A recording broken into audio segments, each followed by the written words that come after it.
ঝঞ্ঝা, আমি ঘূর্ণি, আমি পথ সম্মুখে যাহা পাই যাই চুন্নি, আমি নিত্য পাগলের ছন্দ, আমি আপন না তালে নিচে যাই, আমি মুক্ত জীবন নন্দ। এসবের বিদ্রোহী কবিতাগুলো বলো বি, আমি চির উন্নত বংশী। এটা যখন ছাত্র আন্দোলন ছিল তখন এটা বলা হয়েছে, বলো বীর, বলো চির উন্নত বংশী। সেজন্য আর কি এই কবিতাটা আমার বলার কারণ। আমি এমনকি আমিও নিজে বন্যার্থদের পাশে দাঁড়িয়েছি, আমার নিজে বৃত্তির টাকা, তারপর আমার আম্মু আব্বু যে টাকা দিয়েছে, জমানো টাকা, নিজের জমানো টাকা দিয়ে আমি এখানে সাহায্য করেছি এবং বড়দের শিশুদের যে খাবার কিনে দিয়েছি, যেমন শিশুদের সুজি কিনে দিয়েছি, তারপরে হলো বিস্কুট কিনে দিয়েছি, আর যারা বড় রয়েছে তাদেরকে আমি চিড়া কিনে দিয়েছি, গুড় কিনে দিয়েছি, আখের গুড় কিনে দিয়েছি ইত্যাদি। এটাকে আমি ভিত্তিতে বলে না, আমি ভিত্তিতে পেয়েছি 2020 স্টুডেন্ট ওয়েলফেয়ার যে অ্যাসোসিয়েশন যে বেসরকারি ভিত্তিটা, সেটা আমি 2022 সালেও পেয়েছি, 2023 সালেও পেয়েছি। সেই টাকা মিলিয়ে আম্মু আব্বুর টাকা মিলিয়ে আমি এই ভিত্তি টাকা দিয়েছি। এই জমানো টাকা দিয়ে আসলে ইচ্ছে ছিল যে ভাইয়ের আইএলটিএস যে পরীক্ষা ভবিষ্যতে মানে এই আগামী মাসে বা তার পরের মাসে আর কি দিবে, সেজন্য ইচ্ছে ছিল যে ভাইয়ের এতে সহযোগিতা করা। আইএলটিএস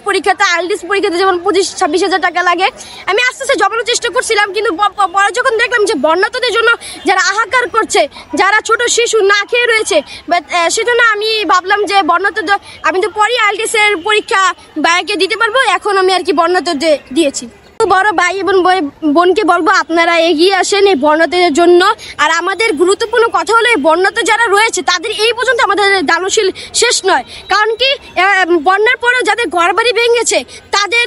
ঘরবাড়ি পুনর্নির্মাণ করার জন্য আমরা সহযোগিতা করবো ইনশাল্লাহ। ভারতের উৎসে আমার একটি অনুরোধ রয়েছে যে আপনারা বাঁধ খুলেন না, আপনারা যদি বাঁধ খুলেন না তারপরে যদি একদিন বা 5-6 ঘন্টা আগে যদি বলেন, তাহলে সাধারণ মানুষরা নিজের কাপড় চোপড় গুছিয়ে বা যে টাকা আশ্রয় নিতে পারতো আশ্রয় কেন্দ্রতে, কিন্তু আপনারা রাতের মধ্যে আপনারা বাচ্চা ছেড়ে দিয়েছেন। রাতের মধ্যে অনেক শিশুরা অনেক বড়রা যারা ঘুম থেকে উঠে দেখে আমাদের গলা পর্যন্ত পানি, সেজন্য তাদের ভারতের কাছে অনুরোধ যে পানিতে পুরো সবকিছু বেড়েছে, সেজন্য ভারতের অনুরোধ যে আপনারা আর বাঁধ খুলেন না, এবং বাঁধ খুলে যদি খুলে না তারপরে অনেক আগে বলে দেওয়ার জন্য বলো বীর, বলো চির উন্নত মামসী, শিরিনি হারি আমাই নত শী ওই শিখর হিমাদ্রি।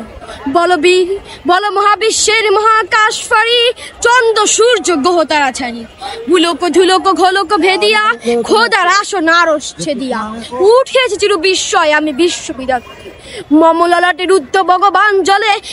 রাজটিকা দীপ্ত জয়শ্রী। বলো বীর, আমি চির উন্নত মামসী, আমি চির দুর্দম দুর্বিনীত নৃশংস, মহাপলয়ের আমি নররাজ, আমি সাইক্লোন, আমি ধ্বংস,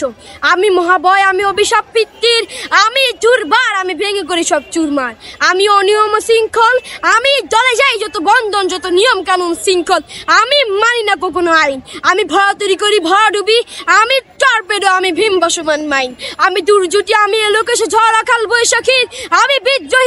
বিদ্রোহী শুধু বিশ্ববিদ্যার্থী। বলো বীর, চির উন্নত মামসী,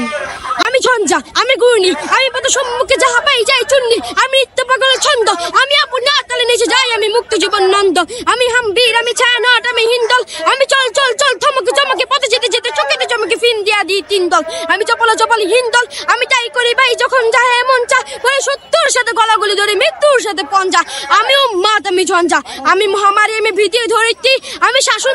সংহার, আমি উষ্ণ চির অধীর। বলো বীর, আমি চির উন্নত মামসী।